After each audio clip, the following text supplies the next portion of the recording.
네, 안녕하세요, 여러분들. 저는 상명대학교 화학에너지공학과의 강사학 교수라고 합니다. 만나서 반갑습니다. 이번에 다룰 주제는 오늘 제보받은 내용으로 좀 다뤄보려고 합니다.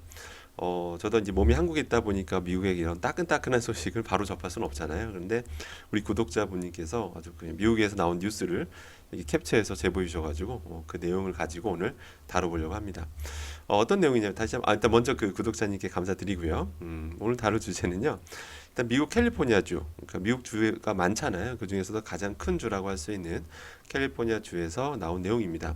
특정 식품 첨가물 제조 유통 금지를 추진하고 있다라고 해요. 그래서 당연히 이게 통과되고 나면 미국 전체에 미친 영향, 또 전 세계 그리고 우리나라까지 미칠 영향이 크기 때문에 좀 미리 선제적으로 한번 다뤄보려고 합니다. 좀 구체적으로 좀 말씀드리면요.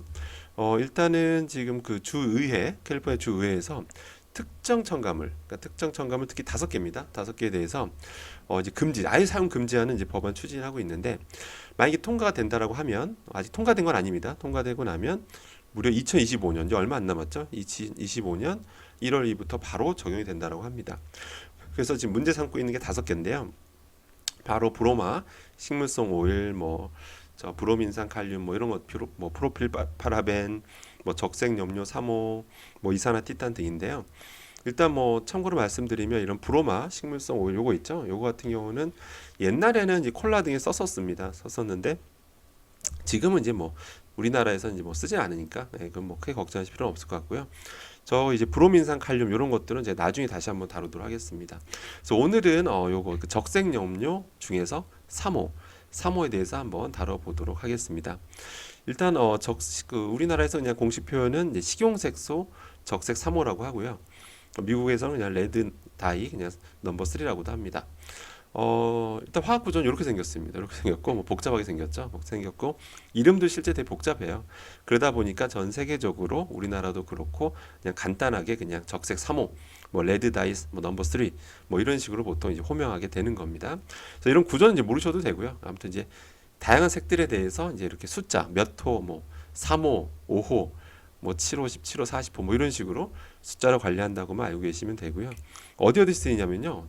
정말 광범위하게 쓰입니다. 뭐 오히려 안 쓰는데 찾기 힘들 정도로 뭐 껌, 뭐 사탕, 뭐 빵, 뭐 탄산음료, 뭐 과일 시름료, 그다음에 뭐 초콜릿, 아이스크림, 떡, 뭐 이런 다양한 부분에서 거의 널리 쓰이는 이런 식용 색소다라고 보시면 돼요. 근데 이걸 금지한다라고 하니까 정말 이제 깜짝 놀랄 만한 일이라고 할 수가 있겠죠.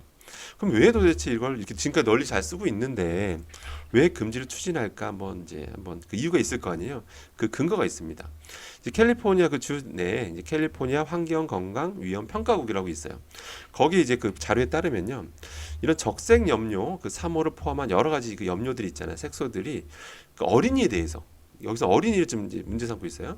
어린이에 대해서 어떤 과잉 행동, 그다음 뭐 기타 신경 행동 문제와 연관이 있다라는 그렇게 보고를 합니다. 수많은 연구 결과를 통해서 이제 그렇게 이제 보고를 했습니다. 그래서 또 뿐만 아니라 이제 암에 대해서도 궁금하잖아요. 암에 대해서 궁금한데 일단은 그 당연히 동물을 가지고 이제 암 연구를 해봤는데 일단은 그 보통 그 인간한테 그 먹였던 거 있잖아요. 인간 가지고 실험해봤던 또 인간한테 좀 해를 끼치는 그런 수준의 그 양이 있죠. 그러니까 그 양 대비 이제 엄청나게 많은 양 거의 한 60배인가요? 그 정도 먹였을 때 이제 좀 암과 관련된 효과가 나타난다라고 이제 뭐 그런 연구 결과가 있습니다. 그런데 뭐 이제 그렇게까지 우리가 먹을 일은 없기 때문에 암에 대해서 뭐 그렇게 걱정할 필요는 없을 것 같긴 합니다. 아무튼 이제 이런 연구 결과가 있기 때문에 이제 금지를 이제 추진하고 있는 거죠. 자, 그럼 우리나라는 좀 이제 이렇게 이제 좀 논란이 되고 있잖아요. 그럼 우리나라는 어떻게 관리하고 있을까요? 당연히 이제 무한정 쓸 수 있는 건 아니에요. 무한정 쓸 수 있는 건 아니고 당연히 이제 기준치를 마련하고 그에 맞춰서 관리하고 있습니다. 그래서 껌이라면 0.05g/kg 이하로 써야 되고요. 그 나머지 것들 거의 대부분은 보통 0.3g/kg 이하로 사용하면 아무런 문제가 없습니다. 법적으로도 전혀 문제가 없어요. 이렇게 기준치 마련한 근거가 있을 거 아니에요? 당연히 근거가 있습니다. 일일 섭취 허용량 이런 것들 등을 이용해서 뭐 이게 사람한테 먹어도 이제 문제가 안 되는 그런 양을 이제 마련해가지고 각 이제 제품별로 이제 각 색소별로 이렇게 색소가 다양하게 있잖아요. 뭐 적색, 청색, 뭐 황색, 뭐 녹색, 뭐 이렇게 뭐 또 숫자까지 붙여놨잖아요. 그거에 대해서 예를 들어서 적색 2호라면 뭐 아이스크림이나 캔디 이런 데는 절대 못 쓰게 한다든지, 뭐 적색 삼호 같은 경우에는 뭐 아까 말씀드린 대로 0.3 그램 퍼 킬로그램 이하로는 뭐 쓸 수 있게 한다든지, 이렇게 우리나라는 나름 이제 잘하고 있습니다. 시약제에서 관리 잘하고 있고요. 자, 그런데 자 그럼 여러분들 그래서 우리나라 이렇게 관리 잘하고 있으니까 이제 뭐 걱정할 필요가 없겠네요라고 이제 생각할 수가 있는데, 이제 그런데 그렇게 뭐 걱정할 필요 없을 것 같은데 왜 그럼 미국에서는 저렇게 금지 추진하냐 이거죠. 그래서 한번 거기에 대해서 다시 한번 따져볼게요. 자, 먼저 미국 FDA로 다시 넘어가 보면요. 이게 사용이 괜찮다라고 이제 주장하는 집단에서 가장 많이 나오는 얘기가 이제 미국 FDA에서 승인하고 있다라는 거예요. 그러니까 미국 FDA 이제 가장 권위 있는 기관이라고 하잖아요. 거기선 지금 이걸 사용 허용을 하고 있습니다. 그 역사를 한번 좀 거슬러 올라가 보겠습니다. 거슬러 올라가 보면요, 좀 오래됐어요. 1960년입니다. 1960년에 FDA에서 이런 염료들에 대해서, 화장품과 식품에 대해서는 이런 염료, 색소를 쓰는 것에 대해서 일시적인 허가를 합니다. 일시적으로 허가를 했어요. 하다가 이제 1969년에 식품에 대해서는 아주 과감한 결정을 내립니다. 퍼머넌트, 영어로 그냥 대놓고 퍼머넌트라는 단어를 써서 영구적인 사용을 허용합니다. 그러니까 영원히 써도 된다는 얘기죠. 영구적으로 쓸 수 있다라고 허용해버려요. 근데 문제는 그 뒤에 동물에서 암 연관성이 확인이 됩니다. 그 뒤에 식품에 대해서 그러니까 영구적 사용을 딱 허용한 다음에 좀 지나고 나서 동물에서 암 연관성이 확인이 된 거예요. 그래서 그 당시에 이제 일시적으로 허용했던 화장품에 대해서는 아예 전면 금지를 하게 됩니다. 그렇게 됐던 거예요. 예. 그러고 나서 그 사람들이 그 식품에 대해서는 그럼 어떻게 된 거냐라고 했더니, 식품에 대해서도 뭐 조만간 뭐 이렇게 발표를 하겠다고 했는데, 그렇게 해서 이제 시간만 흘러서 지금까지 온 겁니다. 그래서 그렇게 해서 이제 식품에 대해서는 딱히 뭐 금지한다는 말을 뭐 딱히 언급하지 않고 있지. 그게 무슨 얘기냐면, 영구적 사용이라는 말을 한번 해버렸기 때문에 이걸 다시 번복한다는 게 쉽지는 않습니다. 우리나라도 그렇잖아요. 법이라고 하는 게 한번 만들어지면 그걸 다시 바꾼다는 게 쉬운 게 아니죠.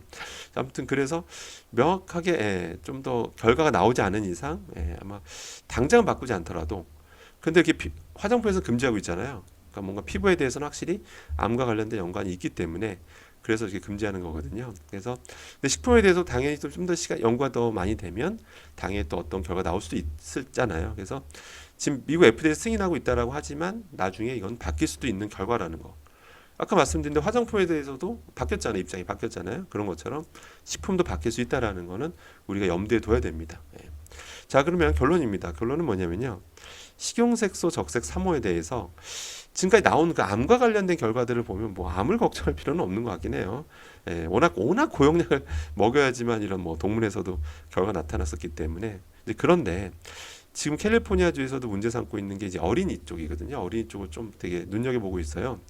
그래서 단순히 어린이한테 암을 일으킨 이런 걸 떠나서 요즘 심각한 문제가 되고 있는 아이들한테 나타나는 이런 과잉 행동 장애, 뭐 집중력, 요즘 뭐 결핍 장애 관련해서도 요새 많잖아요. 그런 어떤 신경 행동 관련해서 어떤 그런 것들에 대해서 독성이 있다라고 그런 결과도 있기 때문에 이제 어린이 유해성에 대해서는 이제 단순히 암이니 뭐 이런 거 떠나서 어린이 유해성에 대해서는 좀 더 이런 그런 어떤 과잉 행동이나 신경 행동 같은 그런 장애 측면에서 좀 재점검할 때가 이제 오지 않았나라는 생각이 듭니다. 재점검이 필요한 것 같아요. 그러니까 나중에 지금 이제 그 미국 법안이 통과되더라도, 자, 미국에선 금지됐는데 그때 또 사람들이 다 혼란스러워할 거 아니에요. 우리나라는 뭐 어떻게 되는 거냐, 또 혼란스러워할 수도 있고. 그러니까 미국 FDA도 입장이 바뀔 수 있습니다. 화장품에 대해서 바뀌었듯이 식품에 대해서도 좀 더 시간이 지나면 여러 연구 결과를 통해서 바뀔 수 있기 때문에 그때 결과 나오더라도 우리나라가 전혀 흔들림 없이 앞으로 나아가기 위해서는 미리 좀 재점검을 해야 될 것 같습니다. 여기서 재점검은 뭐냐면, 보통 독성이라고 하면 한 가지만 가지고 실험을 많이 해요. 그러니까 적색 3호 가지고 막 이제 여러 동물에다 왕창 먹여서 이제 체크를 하는데, 우리가 이거 하나만 먹지는 않잖아요, 그죠? 우리가 염료만 이게 빨아먹지는 않거든요. 다양한 성분들과 같이 들어오기 때문에 그걸 같이 봐야 됩니다. 그러니까 복합 독성이라고 하는데, 그런 복합 독성에 대해서는 좀 더 명확하게 다양한 경우의 수를 두고 좀 실험이 필요할 것 같습니다, 연구가. 그래서 실제 뭐 어떤 뭐 특정 당성분, 특정 첨가제랑 적색 3호가 있었을 때 특정 농도에서 뭐 아이들한테 어떤 이런 신경행동 장애를 일으킬 수 있다. 그러니까 아이들이 먹는 그 식품에 대해서는 기준치를 뭐 좀 더 엄격하게 하고 있다면, 그렇게 제도를 마련해 놓는다면 나중에 뭐 FDA에서 어떻게 입장을 번복하든 뭐 미국에서 법안이 통과되든 우리는 뭐 걱정할 필요가 없는 거겠죠. 예, 그래서 아무튼 이 식용색소 논란에 대해서 앞으로도 이제 계속 어떤 결과들이 나올 것 같아요. 사건들이 뭐 어떤 기사든 뭐가 나올 때 현재 상황이 이렇다는 거 알고 계시기 바라겠습니다. 오늘 내용은 여기까지 하도록 하겠습니다. 이상입니다.